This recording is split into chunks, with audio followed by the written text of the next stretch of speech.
Hey, it's Rob from Profit Seduction. And a lot of people I know, a lot of entrepreneurs, business owners, consultants want to get on podcasts. They want to be interviewed on podcasts because they know it's a key to getting known by more people, growing their list, and getting clients. Here's the problem. I know a lot of people who are a lot more successful on getting booked on podcasts than actually growing their list or enrolling clients from it. In fact, it's a real issue that people talk to me about all the time. I can get on the podcast, I just can't get any results from it. And one of the big reasons that's happening is they're focusing on giving information. Now, what's wrong with that? Well, information is great, but the thing is, it doesn't move people to want to follow you, sign up for your list, hire you, and pay you. You have to do a couple other things to make your interviews magnetic, seductive, and powerful. Powerful enough so that people actually want to hire you, join your list, and pay you. And I'm going to show you what they are right now. Client key number one is transformation, not information. Too many of us get on a podcast and we shoot the fire hose of information out at our audience. We all want to give a lot of value. The problem with that is, while it informs your audience, it doesn't move them to want you. Wanting you is the key to getting them to sign up for your list and then further moving them on to engage with you and hire you. So the thing you want to focus on instead is transformation. Now, I'm not talking about woo-woo transformation. The transformation I'm talking about is taking them from a lower specific outcome to a higher specific outcome. It takes them from being overweight and unhappy with their body to being their ideal weight and loving the way they look. It takes them from being worried about their financial future to being financially secure. Can you see the specific difference between those two? So you're not just giving them tips, information, or ideas. You're giving them specific information, but it's taking them from this lower frustrated state to a higher, more desired, more specific outcome. The second key is solutions, not processes.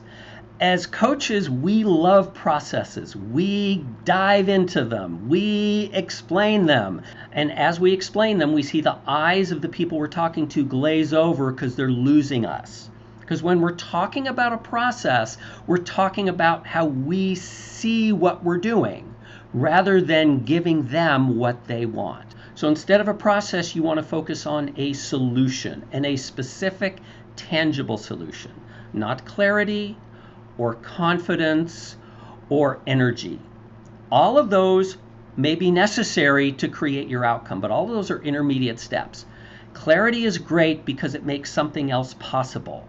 Confidence is great because it makes something else possible. All of these intermediate outcomes do not provide your podcast audience with the specific outcomes they desire. And if there's no desire, they're not going to want to hire you or join your list. So it's all about solutions, not processes. Key number 3 is everything relates to an outcome or a possibility that is important to them and that they want. This piggybacks on our last tip. Outcomes create desire. And too many of us, even though we're really good at what we do, shy away from linking the information we give our audience to the outcome we want. So we may tell our audience how eating certain foods help them metabolize food faster, but we won't directly link that to losing weight. So the way that you ensure that the information you're giving your audience connects in a way that moves them to want you is to link the information to an outcome or a possibility they want. Key number 4 is called urgent and attainable. I want to tell you a little story.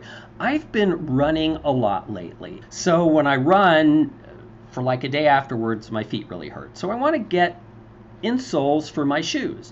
So I have actively been searching for insoles for my shoes so I can go out and run and get my exercise and not have my feet hurt so much. This is called urgency. I am actively already seeking a solution. So if one of the things you offer is an insole that helps cushion my feet, I'm much more likely to buy much faster because I'm already seeking that solution. Also, you want to present your information not just to the audience that is already urgently looking for your solution, but so that it feels attainable. This is one of the reasons why you don't get lost in the weeds with your process, because your process, when you're explaining it, can actually make it feel more complicated. People may not understand the jargon. They may not understand all the steps. So instead of hiring you, which they should do, they're going to push you away. In fact, they won't even join your list and you'll never hear from them again. So you want to target your answers and the information that you give as a podcast guest to the audience that is already urgently seeking it, and do it in a way so that the outcome that you provide feels believable and attainable for them. And finally, don't just share tips or ideas, no matter how valuable they are. Share stories of success. It's a proven fact through research that when you tell a story, the same areas of the brain are activated as if they were actually experiencing the result of that story. So they're actually pre-visualizing and experiencing what that success would feel like for them, even though you're telling a story about someone else's success.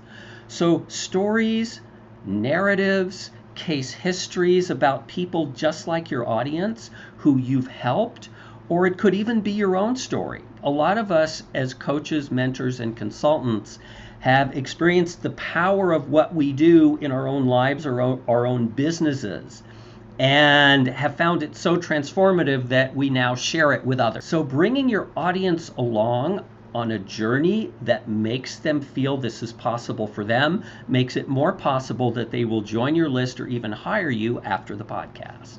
So those are 5 ideas that are not only going to help you be a more entertaining and engaging podcast guest, it's also going to ensure that you actually get results from your podcast interviews, that you actually get more people to join your list, you actually get more people interested in what you do, and you actually get more people to hire you and pay you. So if you're looking for some places where you can find some of these higher end clients that have the money to pay you and are looking for you right now, I do have a guide called the High-End Clients Matchmaker's Guide. It gives you 21 places where your high-end clients are hanging out right now, where you can start looking for them and connecting with them to make enrolling clients much, much easier for you.